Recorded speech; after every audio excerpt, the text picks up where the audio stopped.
Hello, Victoria, and welcome to the Fluent Reads Growth Series. How are you doing today? Hi, Mark. Thank you very much for inviting me. I'm very good. You? What about you? I'm doing great. I'm doing great. Thanks. So let's start off by how would you like to introduce yourself to the Fluent Reads community? Okay, perfect.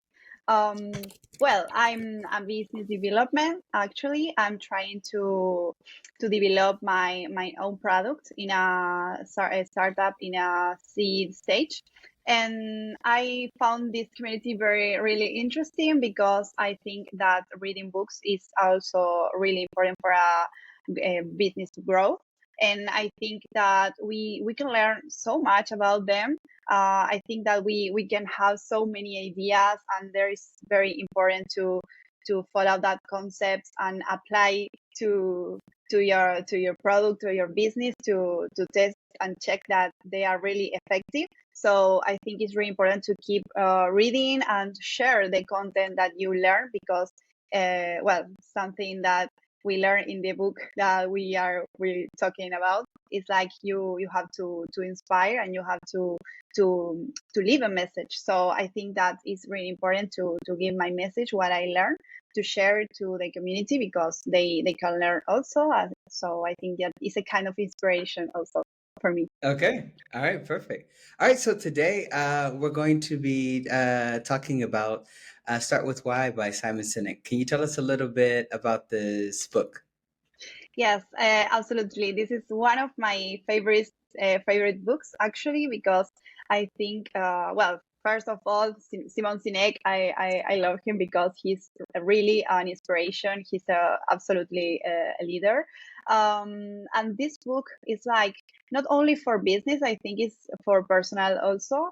But I think it's really important and I think that everyone, business or person, should know about this book and the message about this book because it's like if we understand our purpose, the purpose of the things that we do, everything is gonna be more more clear, more effective, and you will have a bigger impact to the people and the society in general, and you will achieve bigger things because the people will be connected with your purpose. So I think it's a really mind changing book about self development, business growth also because if you apply this concept to your business, you should have better results for sure because you can understand how the psychology, the human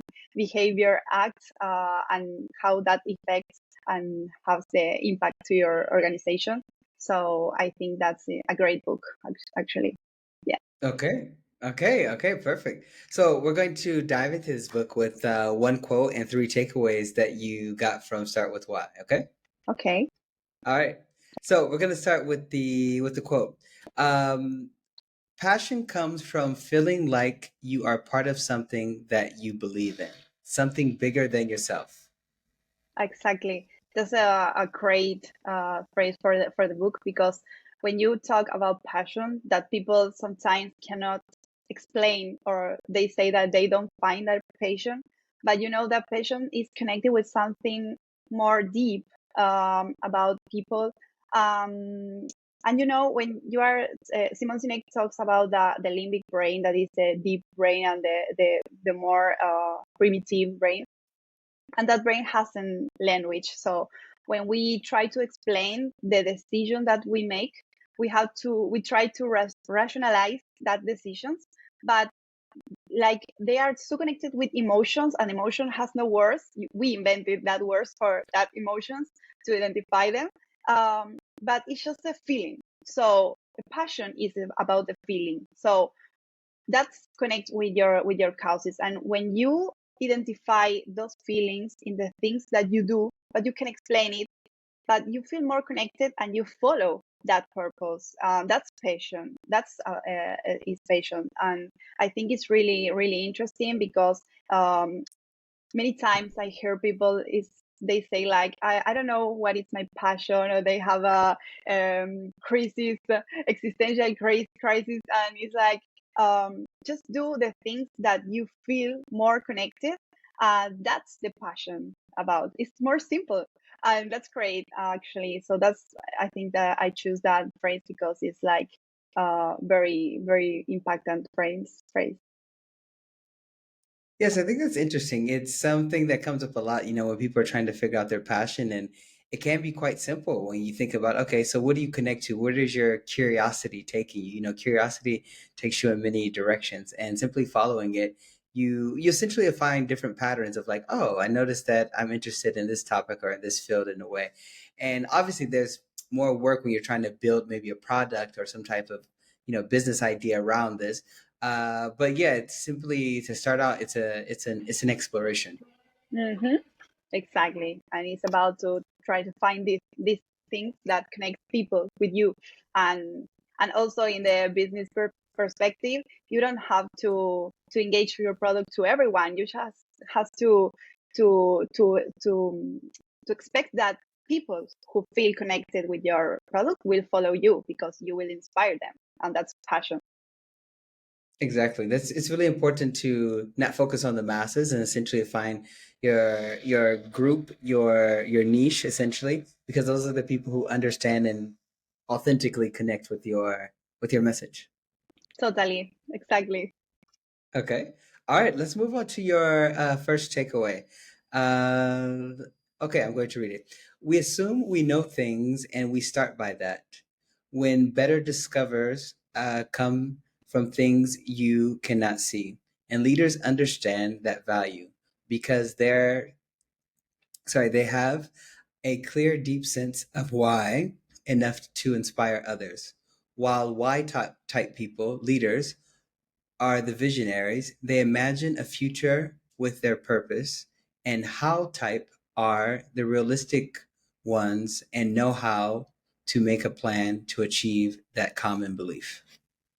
Exactly. Well, that's a reflection, really interesting reflection, I think, because that's what we was talking about curiosity. The leaders just don't just follow the rules in the world. They just questioning about the people, the things that around us. Like, for example, the first topic that the planet was flat is like someone has the curiosity to keep exploring beyond that theory.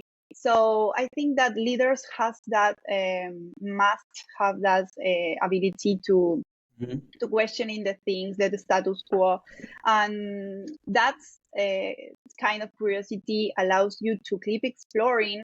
And when you keep exploring, you discover new things, and maybe you can see things that before you cannot see. So that's also in business when you are building a product and you are building something. But if you don't, yeah, okay, it's good to have the security that what you're doing is right. But what happens if you keep questioning about, but what if another thing? It's like you have to do question, but not everyone is able to do question. It's like something of brave, about brave, you know. But the leaders have that inspiration because they had that attitude. So we start with assumptions in our life. We assume that everything around us is like the way it is, but we don't take the risk to question about that.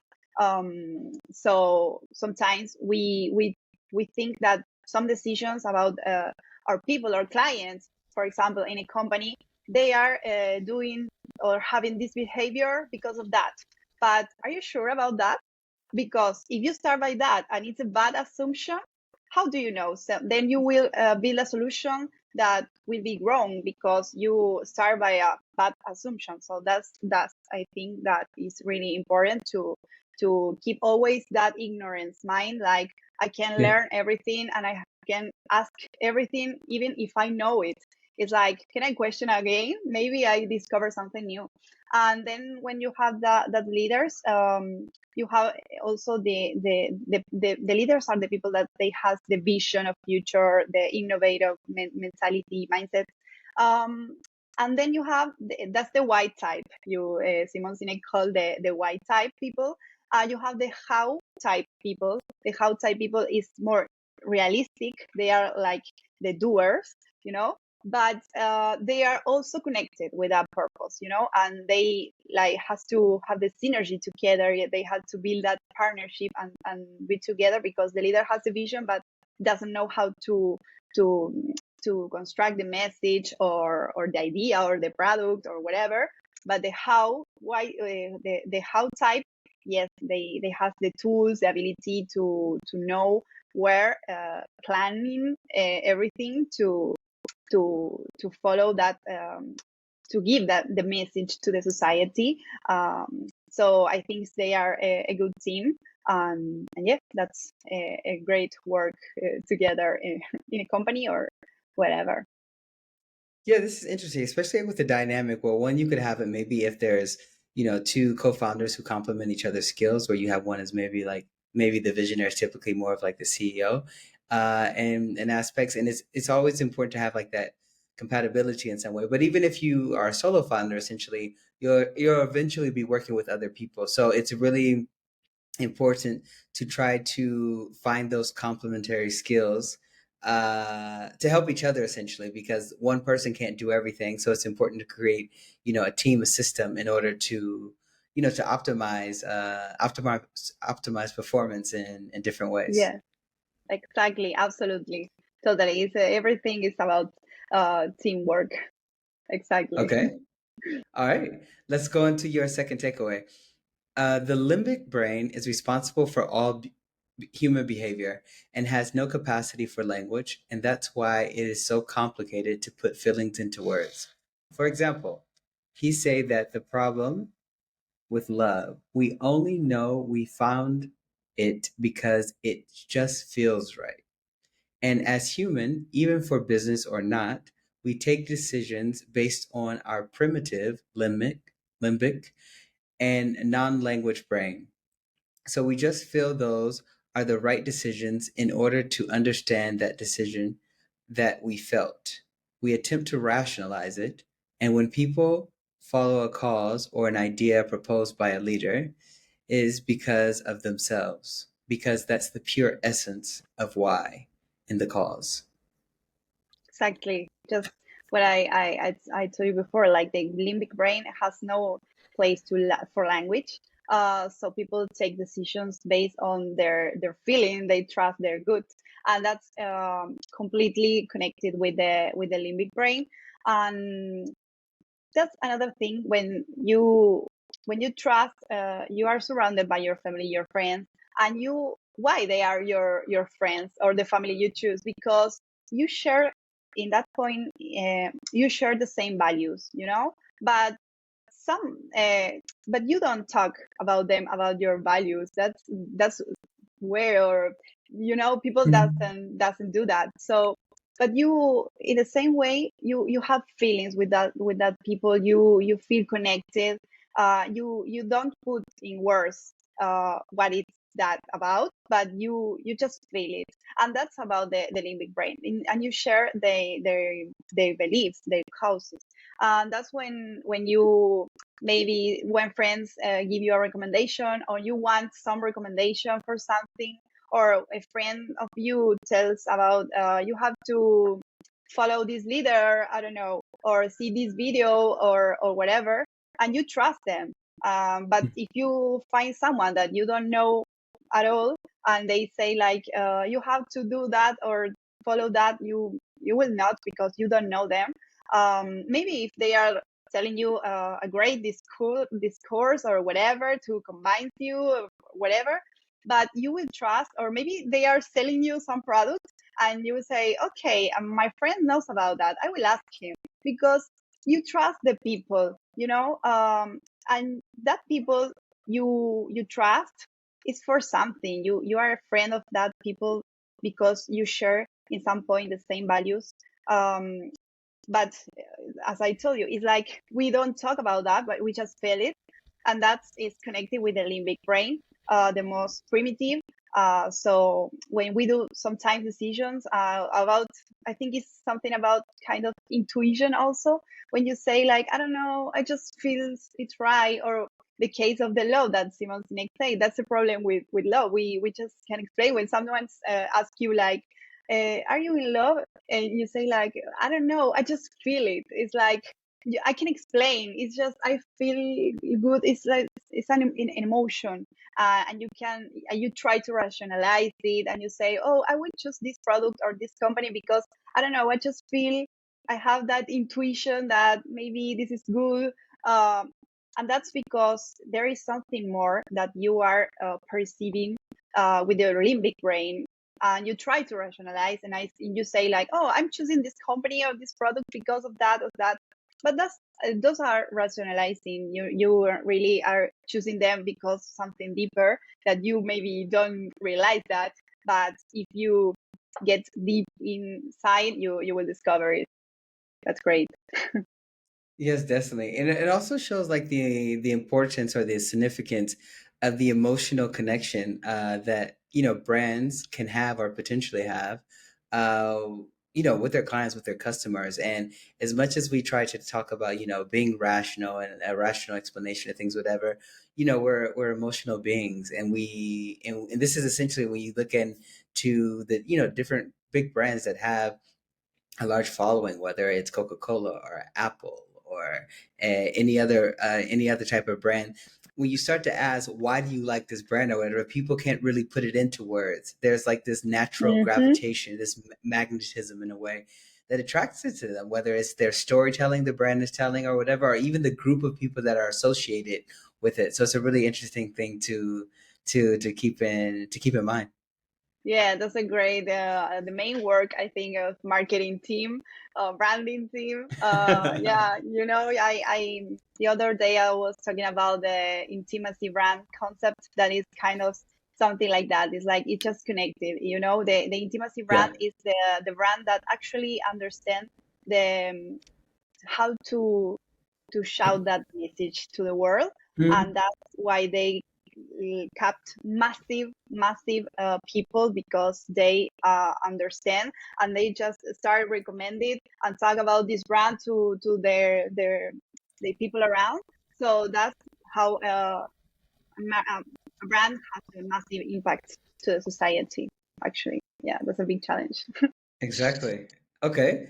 Moving to your last takeaway that we have here. Finally, there were no trust. No one take risk, and no risk would mean no exploration, no experimentation, and no advancement of the society. Only when people trust, they take risks in order to advance as a whole. And we trust familiarity over experience with something quite important. That's why it's so important to understand and communicate your why as a company or individual, because people will follow you, will be the people who trust you because they feel it feels right with your purpose, and will collaborate with your cause, or will become the most loyal clients of your brand no matter what, because you will inspire them. It's about them, not about you. Yes, exactly. Imagine that you have a very big purpose in your mind, and you Mhm. make a great discovery for the world. But if you don't have any follower, anyone, no one, who will hear you, and who will collaborate with you in that exploration? You can discover many things, but if you don't have the ability to give your message to the world, you won't have you won't recruit that people to help you. So that's, I think it's very important to this kind of white type to be leaders, authentic leaders, because they need a massive growth of people that they will come just by their own if they do the job of give the message, communicate it. It's really important, because if you have a great purpose, you it's absolutely that you will communicate it, because it's not possible that you have a big purpose and don't show it to the world. So if you communicate it well to the people, to the world, they will follow you, and they will help you. You will find your how type people. So that's I think is really important. But the other thing is that the people that will follow you is not because of you, and you say, oh, this man or this girl is great and she has a great purpose, I will follow them and shout his message to my friends. It's like, no, it's not about them. It's about the people. It's not about the leader. It's about that, because if you follow a leader, an inspiration, it's because they are inspiring you.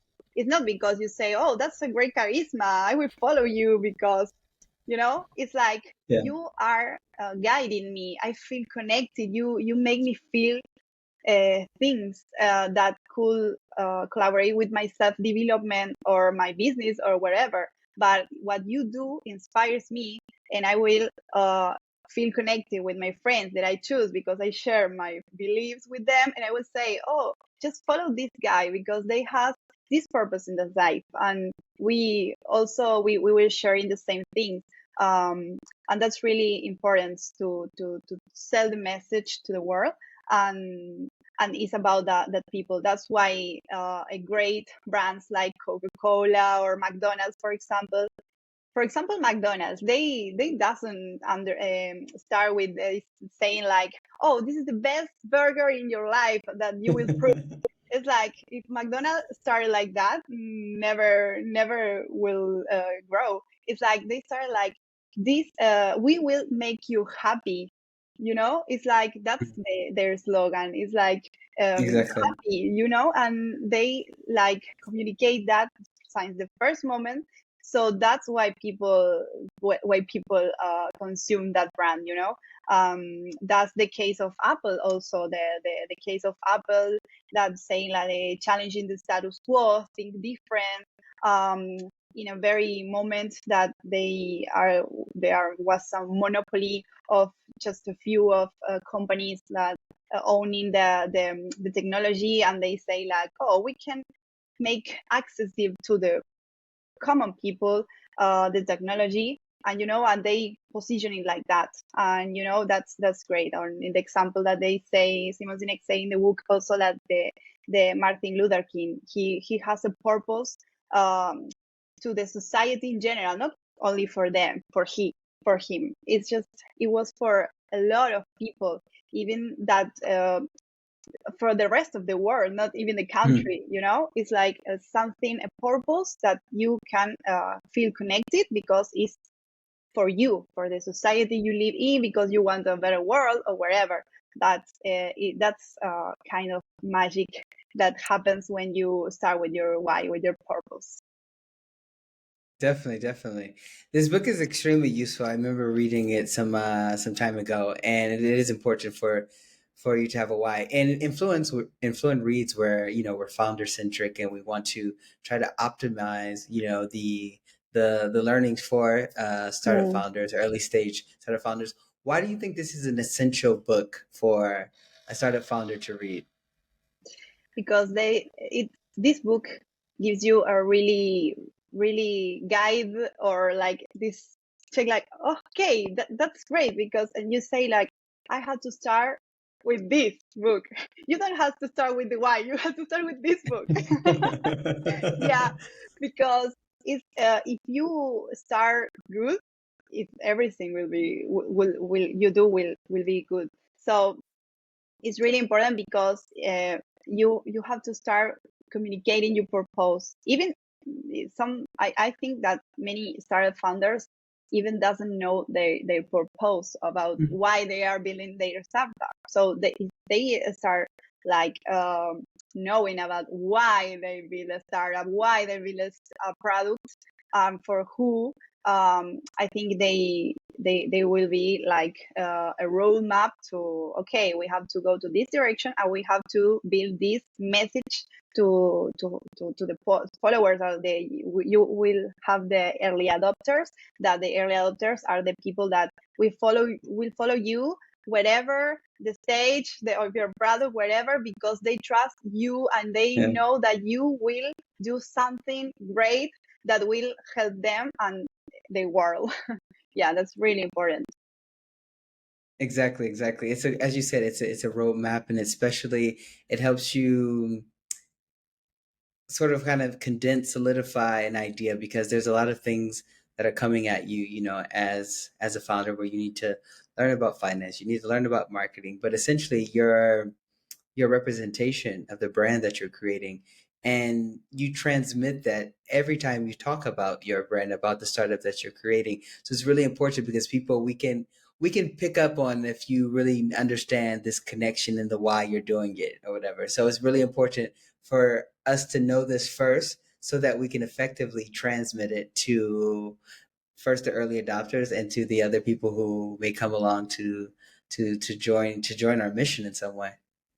Exactly, exactly. And I think, yeah, as I mentioned at the first time in the video, we must learn about these books because they are very important. But I think there is a lot of books to learn about. So sometimes it's really complicated to have the time to really understand, because this kind of book you have to study. You don't have to read it once. You have to study and mark up, it's like you have to understand it. Yeah. Okay. Okay. Perfect. Perfect. Perfect. Okay. So we're going to transition into, you provided us two other books that are your favorite books. So you're just basically going to talk about them and why you think they could be relevant for startup founders or other people. Okay. The Okay. first one is Seven Habits of Highly Effective People. That's my favorite book. Actually, my favorite book because it's like a guidance to me. Because as the Start with Why is not only for business, it's just for self development also. I recommend it to all my friends that they are telling me like they have a existential crisis or whatever. I recommend this book because it's not only how to be effective with your habits, as the name of the book, I think is much more deeper than that. Um, and it's very nice how he structured all the book in many like steps. The first three steps are more about intern purpose, intern work, self work, and the other three habits is more to the world, like directed to the world. And the last one just globally englobe all the habits. But I think it's really interesting because you will understand many things about you, because he says like is you have to start with the principles, no, not just like your beliefs about what is good or what is bad. They say there is even a step before that is the thing good for everyone, no matter what you think, no matter who you are. If you start with that, you can build all the things to construct the good society. So yeah, I think that's a great book to find your purpose and the center of your life, and order your direction, and how to connect with others. Yeah, I think it's really interesting. Okay, perfect. Great recommendation. And the last recommendation is Fall in Love with the Problem, not the solution. That's amazing. I discovered this book in a master. I'm doing an MBA in a business school, and I was watching a video about Uri Levin, that he's a co-founder of Waze, and I found it really interesting. And also for me, it was a mind changer book, because when I started with the entrepreneurship, it was like thinking about many ideas and brainstorming, and every time like, oh, I could design this kind of application or this one. And some of my friends, they also say like, I want to start a business, but I don't know, I don't have ideas. And I say I will took the Uri Levin book, and I was slapped them in the face and say, fall in love with the problem, not the solution. Repeat with me. Because yes, it's like totally mind changer, because you have to understand that if you build something, you have a purpose, of course, or I think all the books are connected actually in some point. But you are building for a purpose, and that purpose will guide you to how build that solution. It's like if you can build many great things, but if you don't have anyone that are interested in that, it's like doesn't work, you know. So if you start with a problem, you discover that people is annoying for something, you know, and you can detect that there is a huge necessity, a huge pain there, and you can build a solution. You will have even more impact, and that's why we achieve with the application for the transit. He say he saw that you know, there was a very big necessity and some kind of fun point. People was connected also with the thing to collaborate with the community, you know. I will put the a mark in the map for my for the people, and you feel like a good citizen, you know. So you are in a some point connected, and you will also recommend the application to the other person because you need the other person to put that information too. So I think that's a great thing that he discovered, and he could explain in the book, and I think it's really amazing. And yeah, that's the thing. You have to understand that the problem is even more important than the solution. And I wanted to take a very, very famous phrase about Einstein that I love it, and I have Uh-huh. a sticker in my wall that it says like, if I had 1 hour to save the world, I would dedicate 59 seconds to define the problem and just 1 minute to solve it. So I think it's really interesting. Yes. Okay. Okay. No, very good. Very good. Thank you very much, Victoria, for sharing with the Fluent Race community this deep dive that we did. I would start with the why because this is essentially mandatory reading for Totally. founders at different stages, and it's better. It's essentially useful to making them feel more connected to their startup, and also cultivating the story that you have to tell and transmit that to others, and along with that with the other books that you provided, because it's a great way to someone may put it on their list for an upcoming book to read. And I like the fact that you shared it with so much enthusiasm, which is really really really really great as well. And it just shows the impact that nonfiction books have us in different ways. So thank you very much for sharing the time with the Fluent Reads community. And yeah, yeah, yeah, I really enjoyed it. Thank you very much, Mark, for inviting me. It's a pleasure to be part of the community. I think I learned a lot, and I save every post you posted about the book that I didn't read. It's like save it, save it. It's like I had to read it, of course. Yeah. Okay, perfect, perfect. Well, enjoy and take care, Victoria. Take care, you too, and thank you, and have a great day. You too.